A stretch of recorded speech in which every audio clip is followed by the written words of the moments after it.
pessoal, professora Aline. Vamos dar continuidade ao estudo de Código de Defesa do Consumidor para o exame de ordem. Então, definida a relação de consumo, conforme já vimos, encontrando os elementos objetivos, subjetivos, temos direito à garantia do produto durável 90 dias, do produto não durável 30 dias.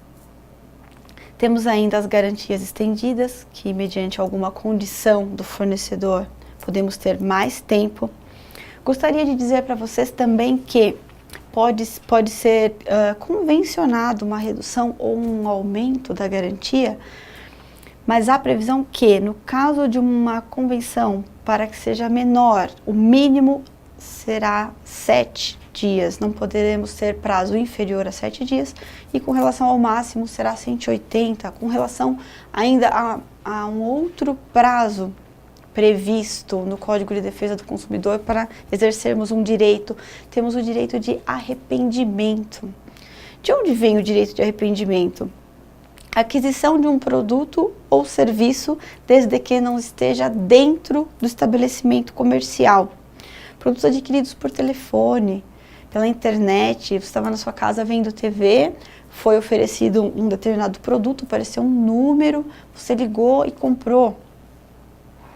Qualquer produto que você adquira pela internet, da data de recebimento do produto, você tem 7 dias para exercer o seu direito de arrependimento. Por quê? Você não teve oportunidade de pegar esse produto, de verificar se ele realmente era aquilo que você queria até o momento que você o recebeu. Então você pode exercer o seu direito de arrependimento, devolver o produto sem custo para a sua devolução e ter o reembolso total do valor da sua compra.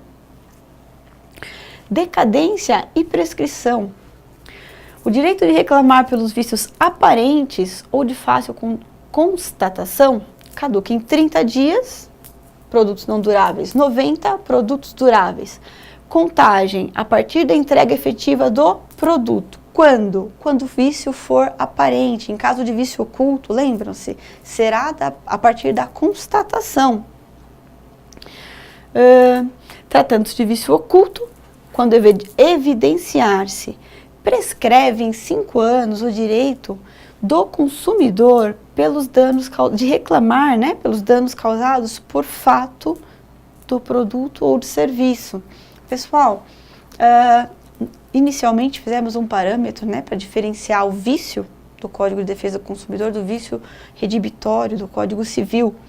Aqui temos que enxergar também o quanto é benéfico o Código de Defesa do Consumidor se compararmos com relação ao Código Civil. Temos aqui uma prescrição de direito de 5 anos, tá? Então, posso até exemplificar de modo que em uma relação entre um locador de um imóvel e a imobiliária, ele fez um contrato com a imobiliária para que ela alugasse e administrasse esse contrato de locação. A imobiliária repassava mensalmente para o proprietário do imóvel o valor que ela recebia do locatário. Então, passado algum tempo, houve a devolução deste imóvel e a imobiliária não pagou ao proprietário os últimos meses de aluguel, sob a alegação de que não recebeu do locatário, houve ainda alguns estragos no imóvel, enfim. Esse proprietário demorou para reclamar judicialmente os seus direitos. Claro que, como sabemos, o direito não protege os que dormem, mas ainda assim, passado o período em que ele acreditava poder fazer essa reclamação, o período de 2 anos da relação civil, ele poderia reclamar ainda pelo Código de Defesa do Consumidor. Por quê? Ele é consumidor? Sim. Do quê? De uma prestação de serviço. Qual prestação de serviço? O serviço da imobiliária. a administração daquele imóvel para o qual ele disponibilizou o imóvel e, mediante pagamento do locatário, ele desviava determinado valor, ele direcionava determinado valor para a imobiliária. A imobiliária, ela faz isso com habitualidade e com a finalidade de lucro. Sim, fornecedora, estabeleceu-se uma relação de consumo. Então, para reclamar os direitos desse proprietário, podemos sim aplicar o Código de Defesa do Consumidor e o prazo prescricional vai elevar-se a 5 anos nesta situação. Com relação aos crimes da relação de consumo. Regra absoluta nos crimes de consumo visam resguardar os bens jurídicos, individuais e materiais, vida, patrimônio, integridade física, liberdade. O Código de Defesa, instituído em 90, ele prevê como crime determinadas condutas que, por vezes, não é preciso que ocorra um dano ao consumidor para que o crime seja verificado. Ele ocorre sem que o consumidor sofra dano, por vezes, pela simples conduta. Assim que se concretiza a conduta, temos o crime. Omitir dizeres ou sinais ostensivos sobre a nocividade, periculosidade de produtos nas embalagens, invólucros, recipientes ou publicidade. Bom, com relação aos crimes, vamos ver que todos eles vão atingir ou, de certo modo, tentar tirar do consumidor aqueles direitos básicos previstos pelo artigo 6º que conversamos numa aula anterior. Omitir dizeres ou sinais pode ocasionar uma coisa muito grave ao consumidor? Sim. Por exemplo, na alimentação, temos muitos exemplos na alimentação. Temos pessoas com restrições alimentares que, se não forem seguidas, podem ser perigosíssimas. Uma pessoa que tem diabetes e consumir um produto que tem açúcar porque não estava identificado naquele produto. O crime somente se caracterizará quando a omissão puder repercutir na esfera de bens jurídicos fundamentais: vida, saúde, integridade corporal, liberdade, segurança, patrimônio. Como disse, é intuitivo, né? Podemos extrair os direitos básicos do consumidor que estão elencados naquele artigo 6º de modo intuitivo. A aquisição de um produto ou de um bem não pode danificar estes itens. Crime de omissão de informações sobre riscos conhecidos posteriormente à introdução no mercado.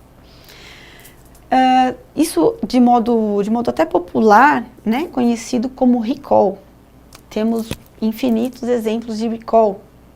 De carros, por exemplo, né? Um determinado veículo, acho que é de conhecimento nacional, ele tinha uma alavanca de acionar o banco, né, para alterar a posição do banco, e ele tinha uma fenda, alguma coisa nessa alavanca, que quando a pessoa ia utilizar, ela cortava a mão da pessoa, decepava a ponta do dedo da pessoa. Houve um recall, esses carros foram recolhidos, todos, para a troca dessa alavanca, desse mecanismo, né, para alterar a posição do banco.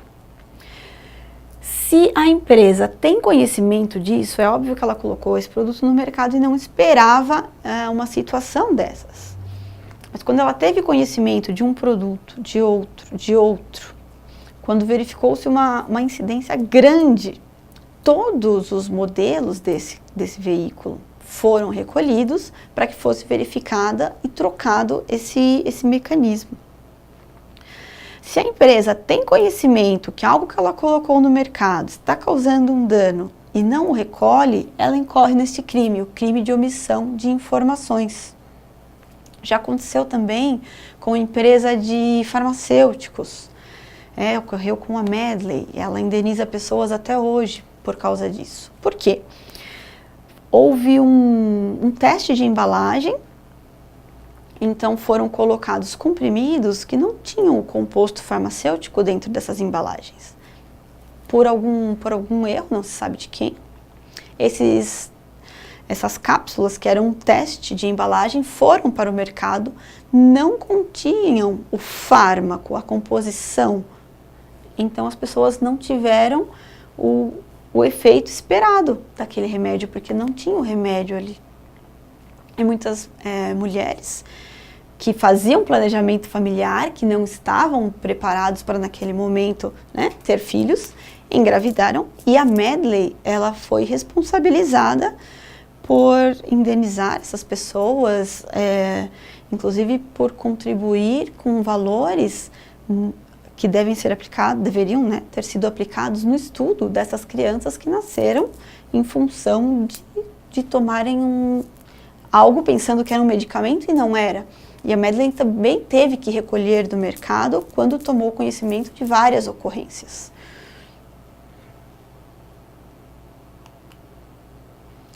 Crime de perigo presumido. O crime de perigo presumido seria executar um serviço de alto grau de periculosidade, contrariando determinação de autoridade competente, e consuma-se pela simples execução do serviço. Não é necessário que alguém contrate um serviço, que o serviço lhe cause um dano para que ocorra o crime. Se você contratou uma empresa de instalação de condução de gás para o condomínio, ela tem que atender a uma série de regras de segurança para que não coloque ninguém em perigo.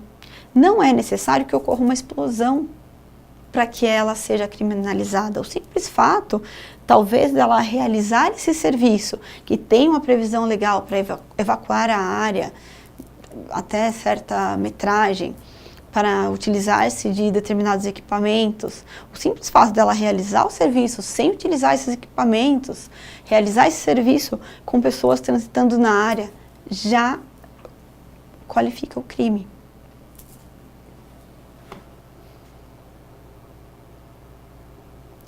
Crime de ação múltipla, fazer afirmação falsa ou enganosa, ou ainda omitir informações relevantes sobre a natureza, característica, qualidade, quantidade, segurança, desempenho, durabilidade ou preço do produto adquirido.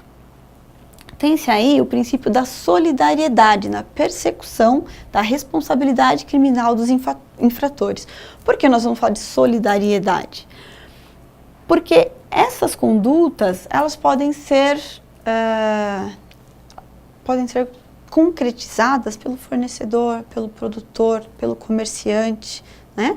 Pode o comerciante adquirir um produto com uma informação que ele acha que transmitindo apenas aquela informação, ele não vai vender o suficiente, ele não vai lucrar o suficiente. E para promover o produto, ele repassa informações que não são verdadeiras, que não refletem a realidade daquele produto ou daquele serviço. Fazer ou promover publicidade que sabe ou deveria saber enganosa ou abusiva. É proibida a propaganda enganosa ou abusiva. Enganosa, informação ou comunicação de caráter parcialmente ou totalmente falso. Pode omitir quantidade, qualidade. Tem muita diferença entre a propaganda enganosa e a abusiva. A enganosa vai tentar vender algo que não vai atender aquela expectativa. Vai, na maioria das vezes, supervalorizar aquele produto de tal maneira que quando seu consumidor obtiver, vai ficar frustrado com o que ele de fato adquiriu. Tem uma grande diferença entre propaganda enganosa e uma propaganda que seja muito exagerada. Por quê? Se houver, por exemplo, uma comparação, o produto A é melhor que o produto B nos seguintes quesitos: quantidade de açúcar, gordura, produzido a partir de frutas, enfim. Se houver uma comparação, se houver dados de um produto em relação a outro, esses dados têm que ser fundamentados, têm que ser comprovados, tá? Se não forem comprovados, é uma propaganda enganosa. Se você emitir dados que ele é melhor, o A é melhor que o B, por causa, e tem 1, 2, 3, 4, esses itens obrigatoriamente têm que ser verdadeiros, tá? Seja dado de peso, de produção, do que for, os dados têm que ser verdadeiros. Agora, quando alguém diz, o sorvete XPTO é o melhor sorvete do mundo, você não tem como parâmetro, não tem como cientificamente analisar se ele é o melhor sorvete do mundo ou não. Isso não está enganando alguém. Ele pode ser o melhor sorvete do mundo para um e pode não ser para outro. Não é uma coisa que se comprova. E é feito de modo tão exagerado que não agride os seus concorrentes, por exemplo. Porque quando houver comparação, quando citar nome de um produto e de outro, as comparações têm que ser feitas de modo verídico, analisado, consubstanciado. Quando joga o melhor do mundo, não é necessário que seja feito não é necessário e nem é possível, não é? Fazer-se minimizadamente os pormenores do porquê seria então o melhor.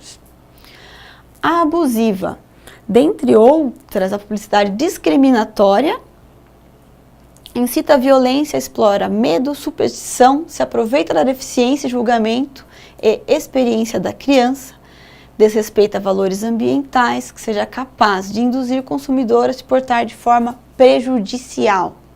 Tivemos também retirada a veiculação de uma propaganda de cerveja, em que uma caixa repleta de cerveja estava à deriva no mar e pessoas se atiram ao mar cheio de tubarões para resgatar essa cerveja. E eles saem do mar todos mutilados, falta braço, falta perna, e eles estão todos contentes porque eles salvaram a cerveja. Foi acionado o CONAR, né, que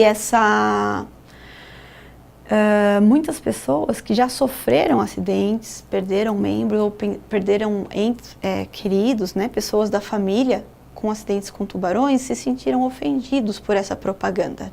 Então, foi tirada do ar essa propaganda. Tivemos uma propaganda de uma caminhonete, que eu particularmente gosto muito dessa propaganda, mas tinha uns pôneis, e que são até muito parecidos com alguns pôneis de brinquedo que são vendidos. E eles achavam que era uma política ruim o modo como o personagem do comercial se dirigia àqueles pôneis, e as crianças poderiam falar aquilo, poderiam tomar aquilo de exemplo de como tratar o brinquedo ou repetir aquelas palavras muitas vezes em casa. Eu particularmente gosto do comercial, não compartilho dessa ideia, acho que as crianças falam coisas piores, mas enfim, foi um comercial que saiu do ar por este motivo, por denúncias que ele era politicamente incorreto e que influenciava mal as crianças.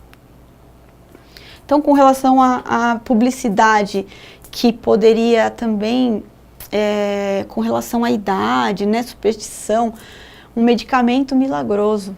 Uma pessoa de idade avançada tem dificuldades de locomoção, tem dificuldade para falar, e uma determinada propaganda anuncia um medicamento mágico, que a partir dele tomar aquele medicamento, durante 30 dias, ele vai passar a se locomover com facilidade, ele vai ter de volta a facilidade de falar, e ele tem sérios problemas por causa disso, ele está deprimido por causa disso, ele não frequenta mais um ambiente social, porque, né, por causa de suas limitações.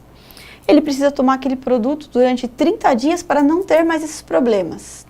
Só que ele é vendido em caixas que duram 10 dias e cada caixa tem um valor absurdo.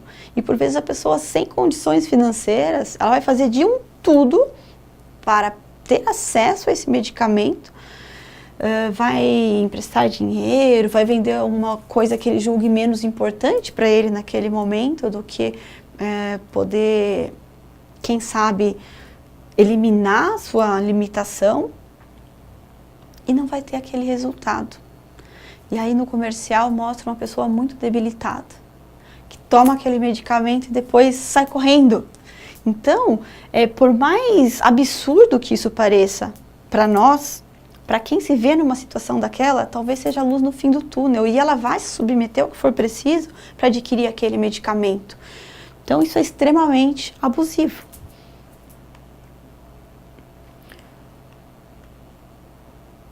Fazer ou promover publicidade que sabe ou deveria saber ser capaz de induzir o consumidor a se portar de forma prejudicial, né? O que falamos com relação ao biscoito, que pula do penhasco. Crime de mera conduta ou perigo presumido para consumação, basta a publicidade, não precisa que ninguém se atire do penhasco para a empresa ser penalizada. Ela veiculou o comercial, verificou-se a possibilidade de induzir a condutas perigosas, já ocorreu o crime. Deixar de organizar dados fáticos, técnicos, científicos que dão base. Com relação aos dados fáticos, técnicos, científicos, podemos voltar àquele exemplo comparativo e mencionar dados apurados realmente de um produto e de outro para poder compará-los. Via de regra, só o fornecedor anunciante comete este crime, posto que é a ele que se impõe o dever de arquivar os dados. Se um comerciante tem lá determinado produto que ele adquiriu do fornecedor para vender ao consumidor e ele recebeu aquele produto com dados errôneos na sua embalagem, com dados falsos, quem vai responder? O fornecedor anunciante. O comerciante já recebeu aquele produto com os dados descritos daquele modo na sua embalagem. Empregar na reparação de produtos, peças ou componentes de reposição usados sem autorização do consumidor. Esse crime é comissivo. Então, o consumidor adquiriu um produto, um carro, houve um problema e vai precisar da reposição de uma peça. Se essa peça de reposição não for nova, né, se for ocorrer a reutilização de uma peça, o consumidor precisa ser informado. Aqui o crime não é nem com relação a não repor a peça por uma nova, mas de não informar. Esse crime é um crime contra a informação. Se a peça for reposta, se houver uma conversa com o consumidor, olha, o seu carro necessita desta peça, não temos essa peça nova, zero no mercado, mas temos uma semi-nova, vai ter o funcionamento esperado. A partir desta informação, não haverá ocorrência do crime, porque o crime aqui é com relação realmente à informação, a colocar no produto uma peça que não seja nova sem o conhecimento do consumidor. Se o consumidor tiver conhecimento, não haverá o crime. Utilizar na cobrança de dívidas ameaça, coação, constrangimento físico ou moral, afirmações falsas. Pessoal, isso aqui é o que eu digo, cuidado com os excessos. O que é criminalizado? O excesso. A pessoa adquiriu um bem ou um produto, parcelou esse bem ou produto em diversas parcelas, muitas parcelas, começou a pagar, deixou de pagar, foi enviado telegrama, e-mail, ele não deu nenhum parecer com relação a isso, não demonstrou que tem intenção de pagar, não se sabe se ele não gostou do produto, não se sabe se ele está passando por uma dificuldade financeira, enfim, ele não manifestou nada. Alguém vai ao local de trabalho dele, conversa com chefia, com colegas de trabalho, eu vim aqui procurar fulano de tal, que está me devendo, que isso, que aquilo. Pessoal, por mais que a pessoa realmente deva aquele produto, que não tenha se manifestado com relação aos contatos anteriores, o excesso não é permitido. A pessoa tinha razão até aquele momento, quando ela partiu para o excesso, ela perdeu a razão e ela pode ter que indenizar esse consumidor. Então, o que essa disposição visa? Ela visa o respeito e a cobrança de modo respeitoso. Então, o X da questão não é deve ou não deve. Ah, eu cobrei de qualquer jeito, mas ele me devia mesmo. Não é isso. Ainda que a pessoa deva, ela deve ser cobrada da forma correta, tá ok? Então, existe um débito, existem maneiras de se cobrar esse débito e essas maneiras não podem ser extrapoladas. Impedir ou dificultar o acesso do consumidor às informações que sobre ele constem, cadastros, banco de dados, fichas e registros. Comete o crime qualquer pessoa que exerça o controle das informações. É um crime de perturbação do acesso a arquivos de consumo. Então, na situação anterior, era um crime comissivo. A pessoa se excede na cobrança, expõe ao ridículo, humilha, cria situações constrangedoras na família, no ambiente de trabalho. Aqui, o crime ele é omissivo. Alguém tenta obter uma informação sobre si, um débito que houve, porém ele quitou e ele quer saber dessa quitação. Porque as instituições, né, de informações do crédito, elas têm a partir da baixa, né, do crédito, a partir do pagamento, da quitação, 5 dias para excluir o nome da pessoa do cadastro. Passados 5 dias, não pode mais constar e qualquer pessoa tem direito a obter as informações sobre si. Principalmente informações com relação a arquivos financeiros, né? Se o nome dela está limpo, como dizem, se ela pode fazer outras negociações, podem consultar o crédito e verificar que ela é uma pessoa que está apta para negociar, que não deve para ninguém. Então, aqui nós temos o crime omissivo com relação às informações pessoais e no crime anterior nós temos o crime comissivo. Deixar de corrigir imediatamente informação sobre o consumidor constante de cadastro, banco de dados. Então, ainda neste mesmo assunto, né, um artigo que impede ou dificulta as informações e agora ele criminaliza aquele que deixou de realizar. Então, há o cadastro, a pessoa é devedora, ela realiza a quitação do débito, porém permanece, né? Permanece ali como devedora. Se ela tentar realizar um outro negócio, aquilo vai vir à tona. Deixar de entregar ao consumidor termo de garantia adequadamente preenchido. Não é preciso que a pessoa precise desse termo de garantia e não o tenha para incriminalizar o fornecedor. A pessoa adquiriu um produto que deveria ter um termo de garantia, ela vai para casa, se dá conta que não tem o termo de garantia, já ocorreu o crime, né? Por exemplo, produtos que têm uma garantia longa e sempre, né, vai precisar da data da aquisição. Um colchão, por exemplo, os colchões têm aí 20 anos de garantia. E aí, você recebe o colchão em casa, vem o folderzinho do colchão apenas. Não tem um termo de garantia, o prazo de garantia, já ocorreu o crime. Todo produto tem que ser adquirido, vir com o termo devidamente preenchido. O que é devidamente preenchido? Quanto tempo de garantia você tem daquele produto, a data de aquisição do produto. Ou, por vezes, vem o termo de garantia anexado à nota fiscal, não é para comprovar a aquisição, mas é obrigatório que o fornecedor entregue ao consumidor o termo de garantia com todas as informações necessárias para que o consumidor possa exercer o seu direito. Agravantes dos crimes.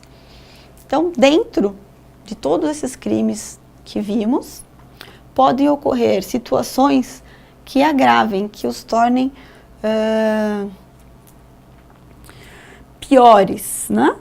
Serem cometidos em época de grave crise econômica ou por ocasião de calamidade. Situação de necessidade, numa falta de água, né, um período de seca, não se encontra água, começam a vender produtos, né, a água em valor excessivo, sem rótulo, mas o consumidor se vê obrigado a adquirir naquela condição a valores exorbitantes, com poucas informações. Por quê? Porque ele não encontra outro no mercado. Ocasionarem grave dano individual ou coletivo. Esse mesmo exemplo da água, se ela for imprópria, se pessoas pegarem uma bica, alguma coisa assim, que a água não tem os requisitos necessários, né, de higiene para atender a população, isso é vendido para um grande número de pessoas, atinge o coletivo. Ou galões de água que são colocados dentro de empresas e todo mundo vai beber daquela água, pode também causar dano a um número grande de pessoas. Dissimular-se a natureza ilícita do procedimento, aqui mais na área da prestação de serviços. Dentro dos crimes que comentamos, com esses agravantes tipificados no Código de Defesa do Consumidor, eles podem ser ainda mais gravosos se cometido por servidor público, pessoa cuja condição econômica e social seja manifestamente superior à da vítima. Lembra aquele caso que eu falei da medicação para idosos, que os tiraria uma limitação, que era excessivamente caro. Então, além da propaganda enganosa, é uma situação que podemos identificar os agravantes. Em detrimento de operário, rurícola, menor de 18 ou maior de 60 anos, pessoas portadoras de deficiência mental, interditadas ou não, pessoas que têm o discernimento prejudicado, né? Pessoas mais ingênuas e que alguém se aproveite disso para obter lucro vendendo o seu produto. Serem praticados em operações que envolvam alimentos, medicamentos ou quaisquer outros produtos ou serviços essenciais. Aquele exemplo da medicação pode ser também produtos essenciais, esses produtos de máquinas de inalação, né? Tudo que as pessoas precisem para a saúde. São produtos que, inclusive, não recaem naqueles prazos para garantia. Por exemplo, uma pessoa que tem uma insuficiência respiratória, ela adquire um produto, né, uma máquina, que ela precisa utilizar. Aquilo é extremamente necessário para a sua subsistência. Esse equipamento tem um vício, ele tem um vício, não tem um defeito. A princípio, ele tem um vício.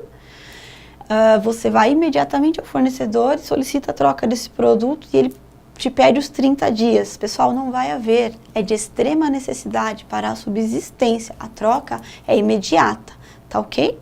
Isso poderia ser algo que geraria uma dúvida numa questão do exame de ordem, por exemplo, com relação a ser um produto durável, com relação a ter os 30 dias para repor, não.